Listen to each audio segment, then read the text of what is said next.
This is the one we have been waiting for. This one will bring balance. How can we be sure that they will listen to this one? The Eternal Pillars spoke of this one's coming. What shall this one be named?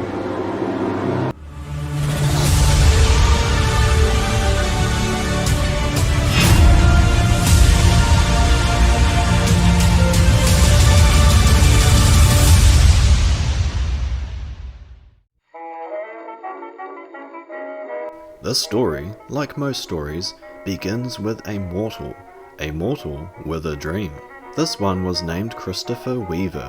He was a technology forecaster and a communications engineer in the television and cable industries. After spending some time doing communication and TV things, Christopher decided to start a new company as a division of his already impressive empire. This became known as Bethesda Softworks. Founded in June 28, 1986, Bethesda Softworks was an experiment to see if the PC market was a viable place to develop games. Turns out that it was. Gridiron was released as the company's first game later in 1986. The initial release of a few hundred copies distributed in plastic bags were sold out within 1 week, much to the delight of the company's overlords. In 1990, the company moved to their current home in Rockville, Maryland. It was here that they began their quest in real earnest, and developed and published the first game in a franchise that we all know and love Bethesda for: The Terminator.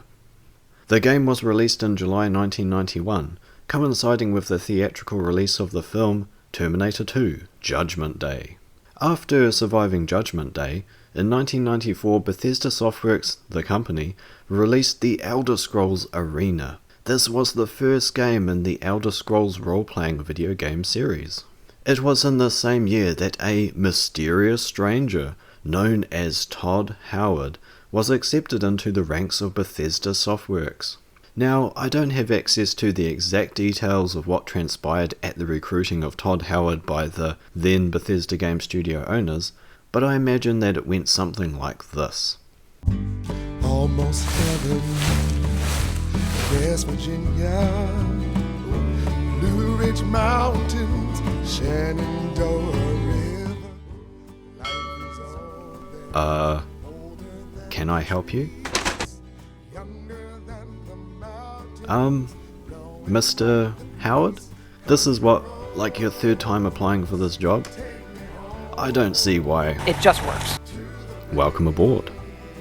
With that, Todd was inside Bethesda, and he spontaneously began cloning himself and assigning his clones to the various departments of the studio. Operation Todd Takeover Howard had begun, much to the delight of his overlords. Todd Howard had one thing in mind, and one thing only: to make a science fiction game about space. Starting in 1994, Bethesda began developing a space combat game titled The 10th Planet. It was being made in collaboration with another company. However, the game was grounded, never to be launched, and the project was abandoned by another company. Todd had been thwarted, but not deterred. His time would come. In time. Then, in 1995, in a blind rage, Bethesda Softworks began assimilating other, smaller development teams into their ranks, and the takeover began in earnest. In the hands of Supreme Leader Howard, Bethesda developed Xengine, a 3D game engine, to replace the raycasting engine used for Elder Scrolls Arena. The Elder Scrolls 2 Daggerfall was released in 1996, to great success. The same engine was used in 3 new games: The Terminator, Future Shock, Terminator, Skynet, and X-Car, Experimental Racing. Using this powerful new technology, in 1997 and 1998, Bethesda released 2 The Elder Scrolls spin-offs, Battlespire and Redguard, neither of which were received as well as previous titles, and the company came close to bankruptcy. In 1999, due to the growing mistrust from humanity, Pete Hines was hired as an interplanetary communications officer. Then, for the next few years, a lot of boring and complicated legal things happened surrounding Bethesda Softworks. To quickly summarize, the overlords at Bethesda formed an alliance known as ZeniMax, which would siphon the remaining cash from the company, becoming the legal and financial side of Bethesda. Later, Bethesda Game Studios was spawned out of the existing Bethesda Softworks and grew into the video game company most people know about today. I told you it was boring. Getting back to the good stuff, after another game engine upgrade, in 2002 The Elder Scrolls III Morrowind was released. People liked that. Then they made a car game. But Todd Howard wanted his space game, and in January 2006, the Bethesda conglomerate acquired the rights to the Star Trek series of video games, and Star Trek Encounters was produced by contracted developer 4J Studios. In 2006, The Elder Scrolls IV Oblivion was released to massive success, and is considered one of the best games ever made. All this, however, still failed to satiate the hunger of Todd Howard, and in 2007 the Fallout franchise was ripped away from a company known as Interplay Entertainment. Then, in the following year, Fallout 3 was released by Bethesda, and it was a success. A flood of radiated DLCs followed. Then, in 2010, Humankind made the greatest achievement in history, and possibly the greatest achievement there ever will be, supplanting the invention of the wheel, sliced bread, and deodorant. Fallout New Vegas was created by Bethesda Game Studios.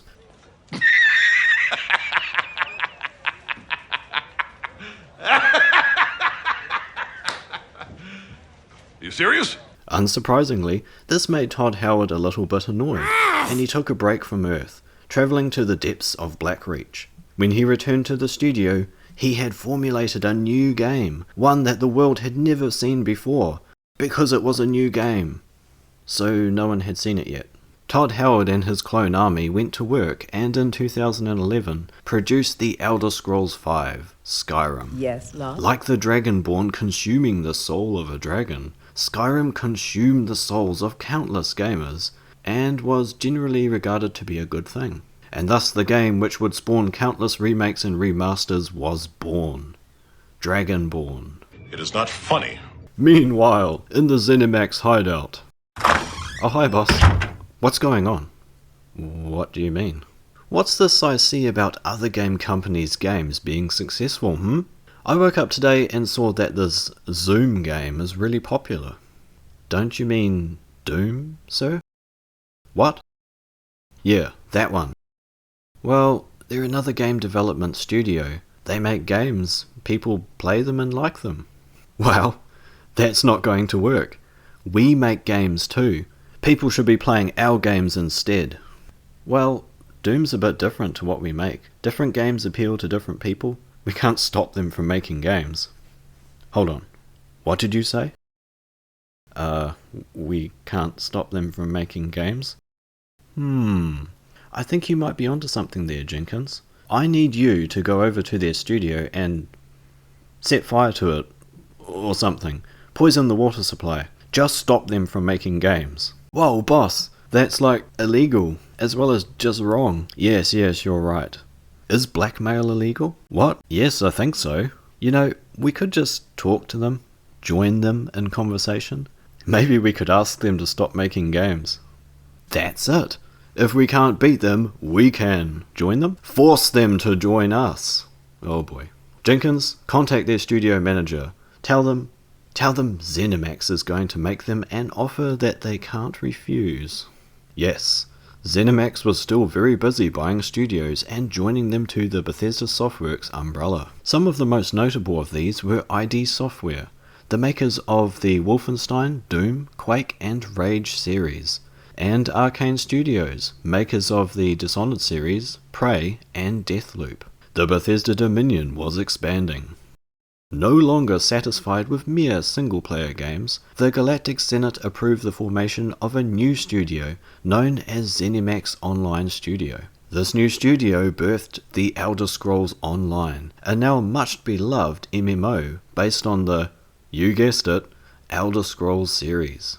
In 2015, Todd Howard would once again appear on stage to millions of adoring fans and present Fallout 4, the fourth main game in the Fallout series. In the same year, Todd went mobile and released a mobile game named Fallout Shelter. The Todd Clone Factory would go on to release 2 more free-to-play mobile games based on the Elder Scrolls series, Legends in 2017 and Blades in 2019. Bethesda Game Studios expanded, adding 3 new support studios, one located in Montreal, Quebec in late 2015, and in 2018, 2 more in Austin and Dallas, Texas. Don't you dare take the name of Texas in vain! But in late 2018, Bethesda announced and released its first MMO game, Fallout 76. Surrounded by controversy and bugginess, Fallout 76 brought the mighty Todd Howard to his knees, and some people thought that perhaps Todd was, in fact, human after all. They were mistaken. In a massive plot twist on the same stage as Fallout 76, Todd Howard also announced a new project, a project that he and his fellow clones had been wanting to make for many, many years. In fact, since he first joined the company in 1994. The ancient scrolls spoke of the coming of this game, a game so vast and overwhelmingly powerful that people on the internet would argue about the game's greatness, even before the game's release. That's right, the game is Starfield, the first new IP for Todd Howard and friends in over 20 years. Then, in March 2021, in a move that shocked and angered some of the world, tech giant Microsoft purchased ZeniMax Media for $7.5 billion US. This meant that all Bethesda Softworks studios and assets would then become part of the Xbox Game Studios company. Thus, the Bethesda dominion and sphere of influence expanded even further. Sort of. What does the future hold for Bethesda Game Studios? Todd knows. No, really, he does. He's in charge of what games they make next. One thing is for certain. The impact that Bethesda Softworks and its minions have had on the gaming industry is vast. Bethesda Game Studios and Todd Howard have become household names, and very few gamers have successfully avoided being touched by Skyrim. At times, Bethesda have crossed new boundaries and raised the bar for video game development and technology. Sometimes they made it worse. One thing is for certain, the video game industry will never be the same. How's it going, everyone? Biscuits here. To say I didn't say, how's it going, everyone? Biscuits here, at the beginning because I didn't think that it was right for the video. So I said it here, twice. Sorry this took so long to come out. I hope you enjoyed it, and I hope you all have a great day. All hail God Howard. Almost heaven, West Virginia, Blue Ridge Mountains, Shenandoah River. Life is all